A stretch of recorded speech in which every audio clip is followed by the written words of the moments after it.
नमोस्तु नमोस्तु नमोस्तु। हे भगवान, मेरी जिज्ञासा है कि जब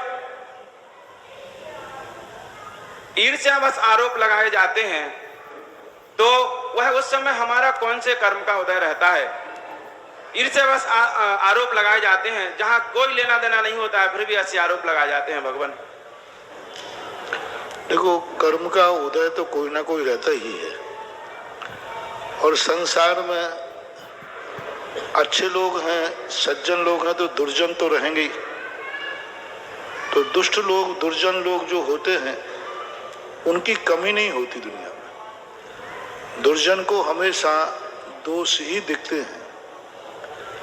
सावन को आंधरे को हरा हरा ही दिखता है। तो दुर्जन लोग जो होते हैं उनको सज्जनों में गुण नहीं दिखते, दुर्गुण ही दिखते हैं। नहीं होते हैं तब भी दिखते हैं। ये दुर्जनों की विशेषता है, उनका नेचर है। वो किसी वस्तु में गुण देख करके उतना प्रभावित नहीं होंगे, उनके गुणों का उतना गुणानुवाद नहीं करेंगे। अरे ये व्यक्ति बहुत अच्छा है, इसने देखो कितना अच्छा काम किया, इसके लिए उनके मुख से एक शब्द भी नहीं निकलेगा। दुर्जन की पहचान बता रहा हूं, बहुत अच्छा बात है। दुर्जन तुम हो या नहीं हो, कौन दुर्जन है? अभी प्रश्नों में भी मैंने कहा था, गुण शुभ प्रमोदम के लिए किसी व्यक्ति में यदि कोई गुण है उसके लिए हम उतना नहीं बोलेंगे, उतनी हम चर्चा नहीं करेंगे। हम 100 लोगों से नहीं कहेंगे ये व्यक्ति में बहुत अच्छा गुण है। उसी व्यक्ति में यदि कोई दुर्गुण दिख जाए उनको, तो वो सारी दुनिया में चिल्लाएंगे यही दुर्जन का लक्ष्य है। महादुर्जन कौन है? जिसमें दोष नहीं है, गुण भी जिन्हें दोष दिखता है, गुण भी जिन्हें दोष दिखता है, ये महादुर्जन कहलाते हैं। तो अब उनका नेचर ही है, क्या करोगे तुम? उल्लू को दिन में नहीं दिखता है तो नहीं दिखता है, करें क्या? इसमें सूरज के कर्म के उदय नहीं है, उस उल्लू के कर्म का उदय है। जय हो भगवान, जय हो। सूरज की निंदा कर रहा है उल्लू, सूरज को कोस रहा है उल्लू, सूरज की बुराई कर रहा है उल्लू। तो इसमें सूरज के कर्म का उदय है कि उल्लू का? उल्लू का है। उल्लू का। भगवान की बुराई कर रहा है व्यक्ति, जो भगवान सिद्धालय जा चुके, जो भगवान अरहंत बने, मारीच उनकी बुराई कर रहा है। तो अब अरहंत भगवान की बुराई कर रहा है मारीच, तो अरहंत भगवान के अशुभ कर्म का उदय है कि मारीच का?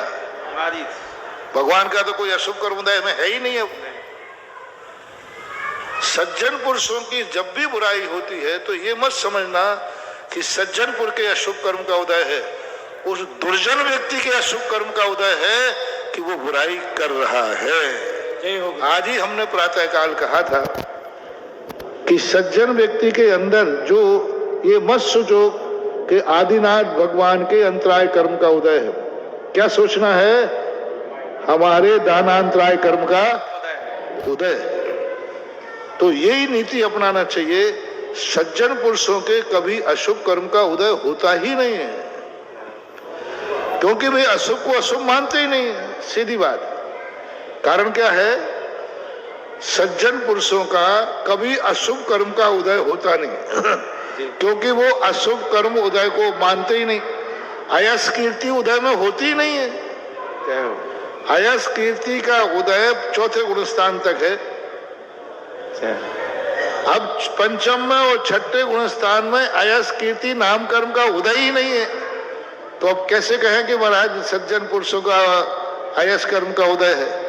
कोई अपवाद कर रहा है, कोई निंदा कर रहा है, कोई बुराई कर रहा है, तो साधु के तो कर्म का उदय है ही नहीं। आगम कह रहा है, शास्त्र में लिखा है, कितना भी अपवाद कर देना, 4थे गुणस्थान से ऊपर अयस कीर्ति नाम कर्म का उदय है ही नहीं। अब मान लीजिए कोई साधु को गाली दे रहा है, बुराई कर रहा है, पंचम गुणस्थान प्रतिमाधारी से, 2 प्रतिमाधारी से लेकर के और मुनि महाराज तक कभी अयस नाम कर्म का उदय नहीं होता, होता ही नहीं। अब कोई अपवाद फैला रहा है, कोई बुराई कर रहा है, कोई कुछ कर रहा है, तो ये तो महाराज के कर्म का उदय नहीं है, जो कर रहा है उसके कर्म का उदय है। जय हो भगवान। आगम से, सिद्धांत से बात है। अयस कीर्ति नाम कर्म चौथे गुण स्थान से उदय में होता है। और जीव विपाकी है। जीव विपाकी होने का अर्थ होता है सारी दुनिया कुछ भी कहे, स्वयं को फीलिंग नहीं होना चाहिए कि मेरे कर्म का उदय है। स्वयं को तो ये होना चाहिए अच्छा है, हमारे कर्मों की नजरा हो रही है, परीक्षा हो रही है। तो साधु को तो अयस होता ही नहीं है। पंचम गुणा वृत्ति, दो प्रतिमाधारी के ऐसे नाम कर्म का उदय नहीं है। कर्म का उदय तो बस कितना बढ़िया उदाहरण है, सूर्य के उल्लू निंदा कर रहा है तो सूर्य के कर्म का उदय नहीं है, उल्लू के कर्म का उदय है। तो ये उल्लू लोग हैं, अब इन उल्लुओं को तो तुम कुछ नहीं कर सकते। बेचारे बेचारे बेचारे कर्म का उदय है, वो करें क्या, उन्हें तो सूर्य भी बुरा लगता है। नमोस्तु भगवान।